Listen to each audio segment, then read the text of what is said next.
Thank you for electing to spend 10 minutes with CNN 10. I'm Carl Azus, and an election is one of our topics this Thursday. The event is set for November 3rd of this year. That's the Tuesday after the first Monday in November, and that phrase has determined the date of elections in America since Congress passed a law about it in 1845. The tickets are now set, and by that we mean the names of the two people who will appear on each major party ballot. For the Republicans, incumbent President Donald Trump clinched his party's nomination in March. He hasn't formally been nominated yet. That's scheduled to happen later this month. But March was when President Trump had won enough delegates in the U.S. primaries and caucuses to virtually guarantee his nomination. Completing the Republican ticket is incumbent Vice President Mike Pence. He's a former governor of Indiana, and he served several terms in the U.S. House of Representatives before that. For the Democrats, former Vice President Joe Biden clinched his party's nomination in June. The process took longer because many more Democrats were in the running.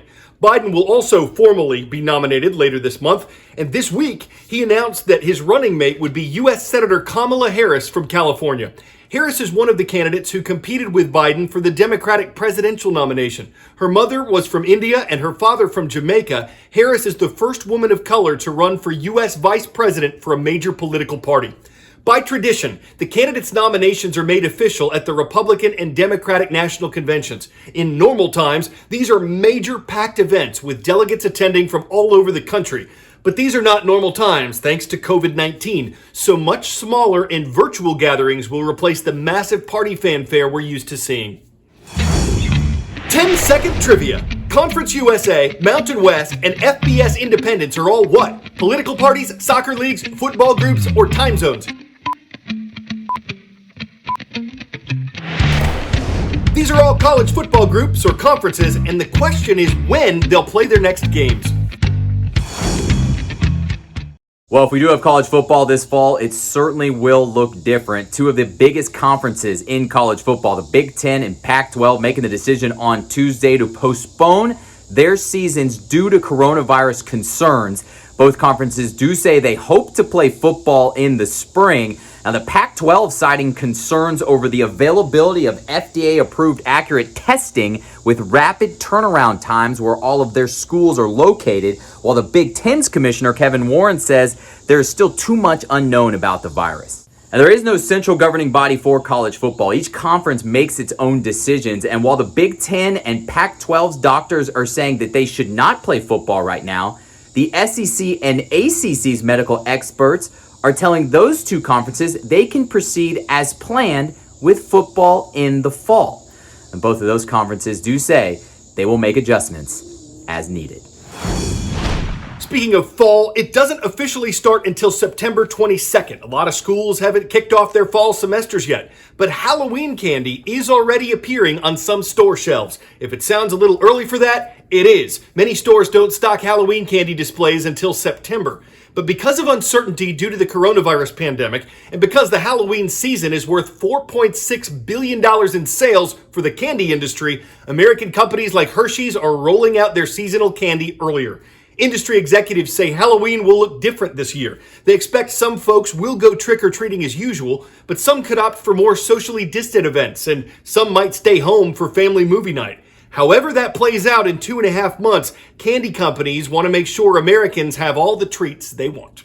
Up next, haptic is a term that relates to our sense of touch. You might be familiar with the haptic feedback on a smartphone that determines when and how much a phone vibrates. A haptic system could make a dramatic difference in orchestras. We don't know the cost of the setup you're about to see, and that could be a challenge for orchestras struggling to get funding, but it's opening new doors for visually impaired musicians. Kyungho Jeon is a virtuoso percussionist from Seoul. 음악을 들을 때 다양한 소재들을 느끼고 When I listen to music, I feel many things.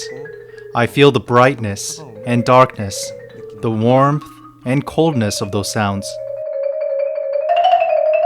As a soloist, his talent is evident, but Kyungho does not want to play alone. He has always dreamed of joining an orchestra.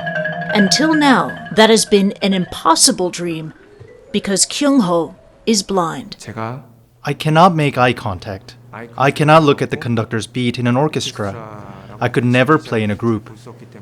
All of my teachers worried about that.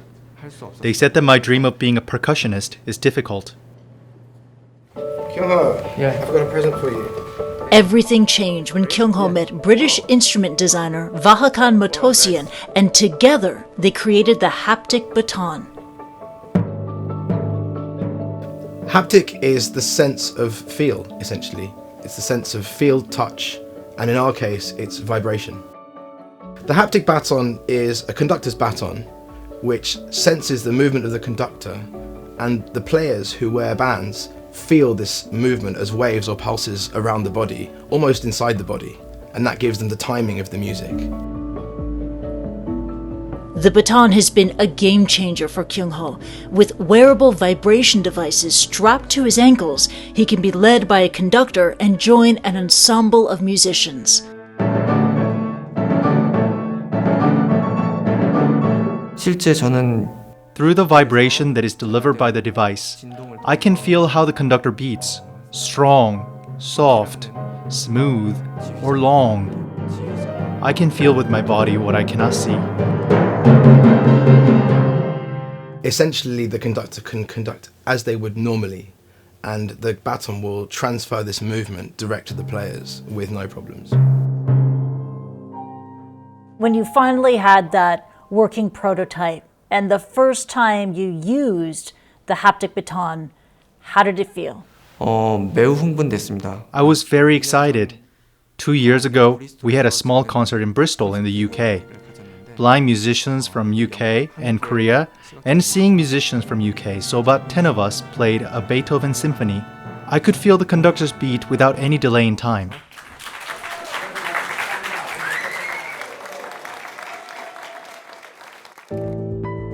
Vahakan and his organization, Human Instruments, hope that if they can find the right partners, the haptic baton will get smaller and lighter and cheaper, and by 2022 be available in every concert hall and music school. Music is universal, and it normally should reflect all of society. And if you look in the orchestra today, you just don't see society reflected. Now with this new invention, there's no excuse for orchestras around the world not to have visually impaired members in the orchestra. So this technology has changed your dreams for your career and what you can achieve. 예, 그렇죠. 이 기계는 새로운 가능성. That's right. This device can open new possibilities. Now I have the chance of joining an orchestra using this haptic baton. A stage has opened for me, for a new field of work.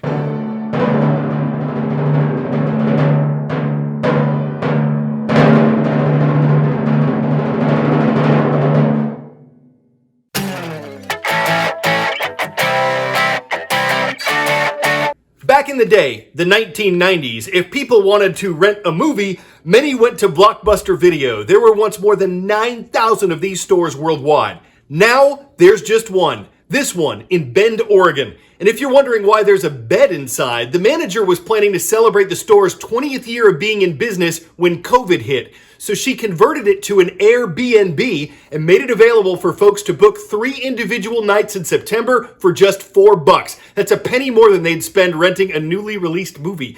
The 1990s decor just adds to the ambiance of making it a Blockbuster night.